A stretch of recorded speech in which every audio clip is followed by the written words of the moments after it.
ओम सूर्य देवताभ्यो नमः। रविवार का दिन सूर्य देवता को समर्पित होता है। इस दिन सूर्य देवता की पूजा करके सूर्य देवता को अर्घ देने के बाद व्रत रखा जाता है। अगर कुंडली में सूर्य देव की स्थिति को मजबूत करना चाहते हो तो हर भक्त को इस व्रत को अवश्य ही रखना चाहिए। सूर्य देव की कृपा से शारीरिक बल, यश, बुद्धि और सम्मान की प्राप्ति होती है।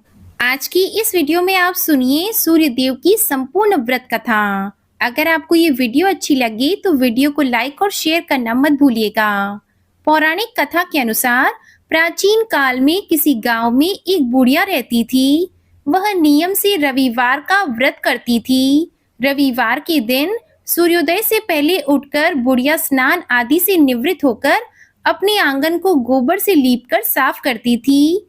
उसके बाद सूर्य भगवान की पूजा करती और कथा सुनकर सूर्य भगवान को भोग लगाकर दिन में एक समय ही भोजन करती थी। इसी तरह रविवार का वह नियम पूर्वक व्रत करती और सूर्य भगवान की कृपा से बुढ़िया को किसी प्रकार की कोई चिंता, कोई दुख नहीं था। उसका घर धन धान्य से भरा हुआ था। उस बुढ़िया को सुखी देखकर उसकी पड़ोसन उससे बहुत जलती थी। बुढ़िया रोजाना अपनी पड़ोसन के आंगन में बंधी गाय का गोबर लेकर आती और उससे अपना घर लीपती थी। अब शनिवार के दिन रात को एक दिन पड़ोसन ने अपनी गाय को घर के भीतर बांध दिया ताकि बुढ़िया अगले दिन अपना घर ना लीप सके। उधर रविवार की सुबह जब बुढ़िया उठी और लीपने के लिए गोबर लाने के लिए अपनी पड़ोसन के घर गई तो देखा गाय तो आंगन में बंधी हुई नहीं थी। इस कारण रविवार के दिन बुढ़िया जो है गोबर ना मिलने के कारण अपना आंगन नहीं लीप पाई। आंगन नहीं लीप पाने के कारण उस बुढ़िया ने उस दिन सूर्य भगवान को भोग भी नहीं लगाया और उस दिन स्वयं भी भोजन नहीं किया। सूर्यास्त होने पर वह बुढ़िया भूखी प्यासी ही सो गई। रात हुई तो सूर्य भगवान ने उसे सपने में दर्शन दिए और व्रत न करने का तथा उन्हें भोग न लगाने का कारण पूछा। तब बुढ़िया ने बहुत ही करुण स्वर में अपनी पड़ोसन के द्वारा घर के अंदर गाय बांधने और गोबर न मिल पाने की बात कह दी। तब स्वप्न में ही सूर्य भगवान ने अपनी अनन्य भक्त बुढ़िया की परेशानी का कारण जानकर उसके सब दुख दूर करते हुए कहा, हे माता, तुम हर रविवार को मेरी पूजा और व्रत करती हो। मैं तुमसे बहुत प्रसन्न हूँ और तुम्हें मैं ऐसी गाय प्रदान करूंगा जो तुम्हारे घर आंगन को धन धान्य से भर देगी और तुम्हारी सारी मनोकामनाएं पूर्ण हो जाएंगी। स्वप्न में उस बुढ़िया को ऐसा वरदान देकर सूर्य भगवान अंतर ध्यान हो गए। प्रातः काल सूर्योदय से पहले उस बुढ़िया की आंख खुली तो वह अपने घर के आंगन में एक सुंदर गाय और बछड़ी को देखती है। गाय और बछड़ी को देखकर वह हैरान रह गई। अब जब घर में गौ माता और उनका प्यारा सा बछड़ा हो तो उनके चारे की चिंता तो होगी ही। अब बुढ़िया ने जल्दी से गाय को बांधा और उनके लिए चारा लाकर उन्हें खिला दिया। पड़ोसन ने उस बुढ़िया के आंगन में बंधी हुई सुंदर गाय और बछड़ी को देखा। तब तो वह बुढ़िया से और अधिक जलने लगी। तभी क्या हुआ कि गाय ने सोने का गोबर कर दिया। अब गोबर को देखते ही पड़ोसन की आंखें हैरानी से फटी की फटी रह गई। उस समय क्योंकि बुढ़िया गाय के आसपास नहीं थी तो पड़ोसन ने उस बुढ़िया को आसपास न देखकर तुरंत उस गोबर को उठाया और अपने घर ले आई और वहां पर अपनी गाय का गोबर रख दिया। सोने के गोबर से पड़ोसन कुछ दिनों में धनवान हो गई क्योंकि भोली भाली बुढ़िया को तो सब कुछ पता ही नहीं था। और उधर चालाक पड़ोसन हर दिन जैसे ही गाय गोबर करती और वह सोने का हो जाता अपने घर में लाकर रख देती और बदले में अपनी साधारण गाय का गोबर सोने के गोबर की जगह पर रखकर आ जाती। अब गाय जो थी वह हर दिन सूर्योदय से पहले सोने का गोबर करती। इस प्रकार बुढ़िया के उठने से पहले ही पड़ोसन उस गोबर को उठाकर ले जाती। काफी दिन तक यह सब चलता रहा और बुढ़िया को सोने के गोबर के बारे में पता ही नहीं चला। अब बुढ़िया पहले की तरह हर रविवार को नियम पूर्वक भगवान सूर्यदेव का व्रत करती रही और कथा सुनती रही। सूर्य भगवान को जब पड़ोसन की चालाकी का पता चला तब उन्होंने एक दिन बड़ी तेज की आंधी चला दी। तब तेज तेज हवाएं चलने लगी जोर जोर से पेड़ हिलने लगे। तब बुढ़िया ने अपनी गाय को घर के भीतर बांध दिया ताकि गाय को कोई नुकसान न पहुंचा सके। उधर नियम के अनुसार गाय ने सुबह गोबर किया, क्योंकि गाय तो घर के भीतर बंधी हुई थी।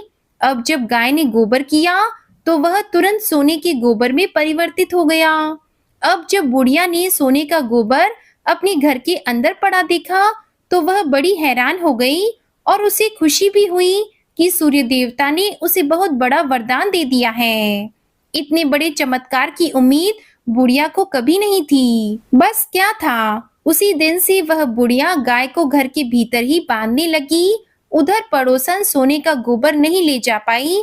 अब सोने का गोबर जब वह नहीं ले जा पाई तो और अधिक वह पड़ोसन ईर्ष्या करने लगी।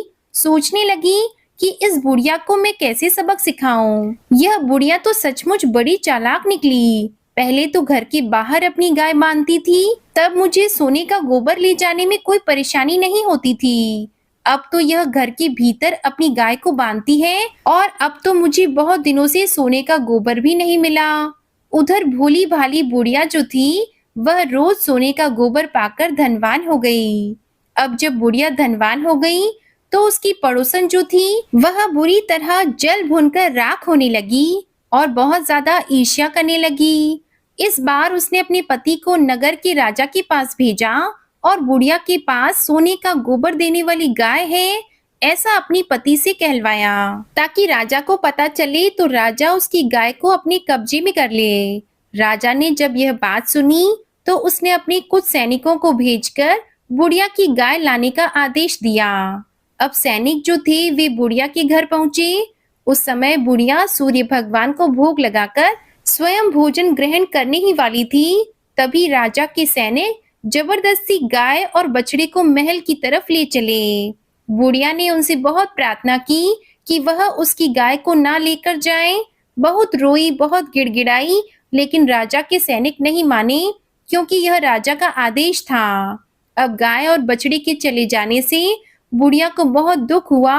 मारे दुख के उस दिन बुढ़िया ने कुछ नहीं खाया और भूखी प्यासी ही सारी रात सूर्य भगवान से अपनी गाय और बछड़े को लौटाने के लिए प्रार्थना करती रही। उधर गाय राजा के महल में पहुंच चुकी थी। यह देखकर राजा बहुत ही खुश हुआ। सुबह जब राजा ने सोने का गोबर देखा तो उसके आश्चर्य का ठिकाना नहीं रहा। उधर सूर्य भगवान को भूखी प्यासी बुढ़िया को इस प्रकार रोते देखकर, इस प्रकार दुख में देखकर और प्रार्थना करते देखकर बहुत दया आई। उसी रात को सूर्य भगवान ने राजा को स्वप्न में दर्शन देकर कहा, हे राजन, बुढ़िया की गाय और बछड़ा तुरंत लौटा दो, नहीं तो मैं तुम पर विपत्तियों का पहाड़ गिरा दूंगा। तुम्हारी राज्य में भूकंप आ जाएगा, तुम्हारा महल नष्ट हो जाएगा और तुम्हारे राज्य में अकाल भी पड़ जाएगा। सपने में सूर्य भगवान के ऐसे वचन सुनकर भयभीत राजा ने सुबह होते ही गाय और बछड़ा बुढ़िया को लौटा दिया और राजा ने अपनी तरफ से बहुत सारा धन भी बुढ़िया को उपहार स्वरूप दिया और अपनी गलती के लिए क्षमा भी मांगी। राजा ने पड़ोसन और उसके पति को उनकी इस दुष्टता के लिए दंड भी दिया। साथ ही राजा ने इसके बाद से अपने राज्य में घोषणा करवा दी कि सभी स्त्री पुरुष रविवार को व्रत किया करें और राजा की प्रजा ने भी ऐसा ही किया। रविवार का व्रत करने से सभी लोगों के घर धन धान्य से भर गए, चारों ओर खुशहाली छा गई, सभी लोगों के शारीरिक कष्ट और बीमारियां दूर हो गईं, निसंतान स्त्रियों की गोद भर गई, राज्य में सभी स्त्री और पुरुष सुखी जीवन यापन करने लगे। यह थी आज की व्रत कथा। आपको ये वीडियो पसंद आए, वीडियो अच्छी लगी तो इसे लाइक करके चैनल को जरूर सब्सक्राइब कीजिएगा। ओम सूर्याय नमः।